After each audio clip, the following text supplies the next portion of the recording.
यहीं से सजानपुर से नेता स्वामी प्रसाद जिया जाए हमारे हिसाब से। और बकवास ये सिर्फ राजनीतिक और साधु फर्जी बताने की बात ये साधु का वो उसे नहीं मालूम है, लेकिन उसका संतों को फर्जी तो कोई भी बता सकता। नमस्कार, मैं आपके साथ हूं धीरज मिश्रा। आप देख रहे हैं NBM हिंदी। शाहजहाँपुर में इस टाइम मैं हूं हनुमत धाम पे। मेरे साथ यहाँ के कर्मचारी और पंडित लोग हैं, जो परिषद है, पंडित मंदिर परिषद के पंडित पुजारी लोग हैं। इनसे मैं बात करूँगा। रामचरितमानस को लेकर जो विवादित बयान दिया है स्वामी प्रसाद मौर्य ने, उस पर हम इन पंडितों लोगों से बात करेंगे और जानने की कोशिश करेंगे कि इनमें प्रतियां क्यों जलाई गई हैं। लखनऊ और बिहार में प्रति जलाई गई हैं बहुत सी सारी, और कई चौपाइयों पर विवाद चल रहा है। स्वामी प्रसाद का बयान है। सपा नेता स्वामी प्रसाद का विवादित बयान रामचरितमानस को बताया बकवास और कहा ये फर्जी है, इसे बंद होना चाहिए। मेरे साथ मंदिर परिषद के लोग हैं, इनसे पता करेंगे, जानकारी लेंगे। पंडित जी से, कहाँ से हैं आप? यहीं से सजानपुर से। अच्छा, पंडित जी हैं मेरे साथ, इनसे जानने की कोशिश करेंगे। पंडित जी, रामचरितमानस को बकवास बताया है सपा नेता स्वामी प्रसाद मौर्य ने, इस पर आपका क्या कहना है? देखिए, रामचरितमानस तो पूरे जीवन को कैसे जिया जाए हमारे हिसाब से वो ग्रंथ है। बकवास बताने वालों को उसके बारे में जानकारी नहीं है, एक पेज पढ़ा ही नहीं होगा कभी, और पढ़ा है तो अमल में नहीं लाए होंगे। ये सिर्फ राजनीतिक स्टंट है। उसे पढ़िए, पढ़ के देखिए जन्म से लेकर और अंत तक कैसे जीवन जिया जाए, समाज को कैसे आगे बढ़ाया जाए, समाज में कैसे रहा जाए, द्वेष न हो, ये पूरा उसमें वृत्तांत है। कैसे पूरा जीवन शैली उसी के हिसाब से चलना है। तब उसको पढ़ें तो ये बकवास ये सिर्फ राजनीतिक।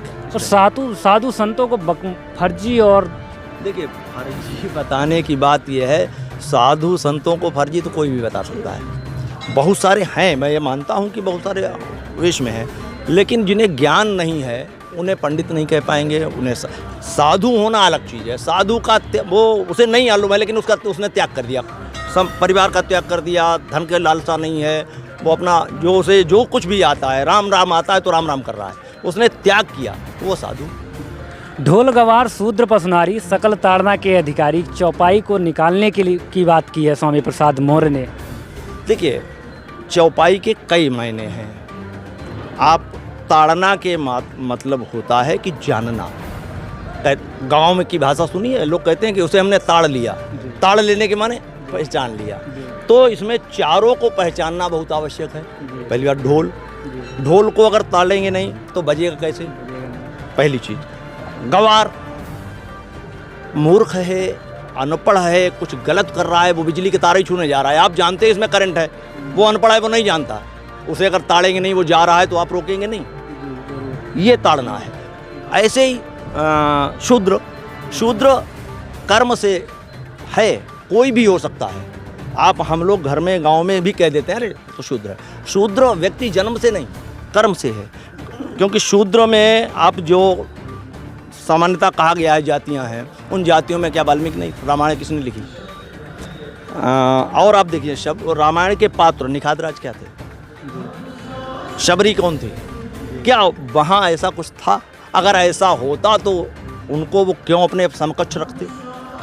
तो ये शुद्ध कर्म से आप उठ सकते हैं, कर्म से पांडित्य पा सकते हैं, कर्म से आप ब्रह्मत्व को ब्रह्म को प्राप्त कर सकते हैं। ये कोई सामान्य सी बात है।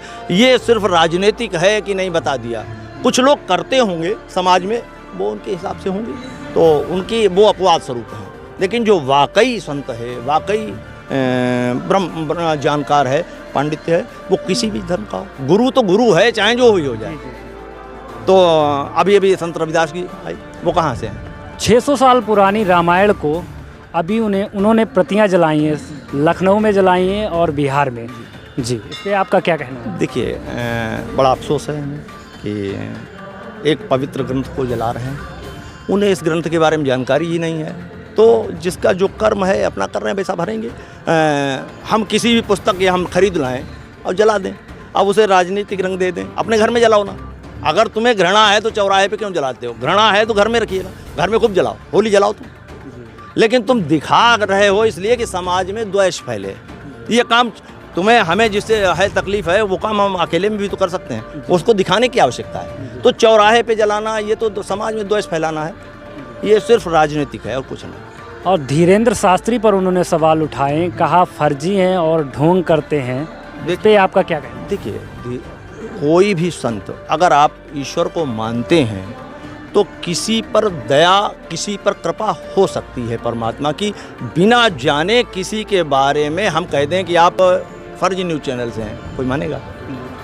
ये सब मान लेंगे फर्जी न्यूज़ चैनल, हम इंटरव्यू नहीं देंगे। आप कहाँ से हैं? तो बिना जाने आपने उससे क्या मिले? आप उन्हें जानते हैं? आपने कभी परिचय हुआ उनसे? मिले हैं जो कह रहे हैं, क्या उनसे मिले हैं? उनसे पूछना कभी धीरेन्द्र शास्त्री से मिले हैं? हम यहाँ इतनी पब्लिक आती है, किस पर दया है, कौन पूजा पाठ करता है? देखिए, सोई जान ही जे देव, परमात्मा की दया जिसे विश्वास हो फलदायक का, जिसे विश्वास है उसी पे होगी, उसके अतिरिक्त विश्वास ही नहीं है उस पर परमात्मा कृपा कैसे होगी? अब वो जब जिस पर कृपा है वो उसको भी नहीं मानेंगे, जब परमात्मा को नहीं मानेंगे कृपा वाले को नहीं मानेंगे, तो ये उसके बाद सही बताया है कि प्रतियां जलाई गई हैं, वो सत्य है। वो क्या जानते हैं, वो आज़ाद जी जो हैं वो प्रतियों को सही मानते हैं, उन्होंने पढ़ा ही नहीं है इसके बारे में, वो अपने गुरुओं को नहीं मानते। अब सच्चाई है कि वो अपने गुरुओं को किसे मानते हैं, वो हमें ये बता दें। क्या वो निराकार ब्रह्म को मानते हैं? तो वो बताएं हम निराकार ब्रह्म को मानते हैं। साकार ब्रह्म भी मानते हैं तो किसे मानते हैं? गुरु मानते हैं तो किसे मानते हैं? केवल राजनीतिक गुरु है या इसके अतिरिक्त भी जीवन में उनका कोई गुरु है? ये कोई उन्होंने बताया आज तक? अगर कोई धार्मिक गुरु है तो बताएं तो, उनका कौन सा धार्मिक गुरु है? सिर्फ अन्य गुरुओं की या अन्य संतों की सिर्फ बुराई करना उनका उद्देश्य है। उद्देश्य में क्या वाल्मीकि जी भी करते होंगे? नहीं करते कि रामचरितमानस की ही करते हैं?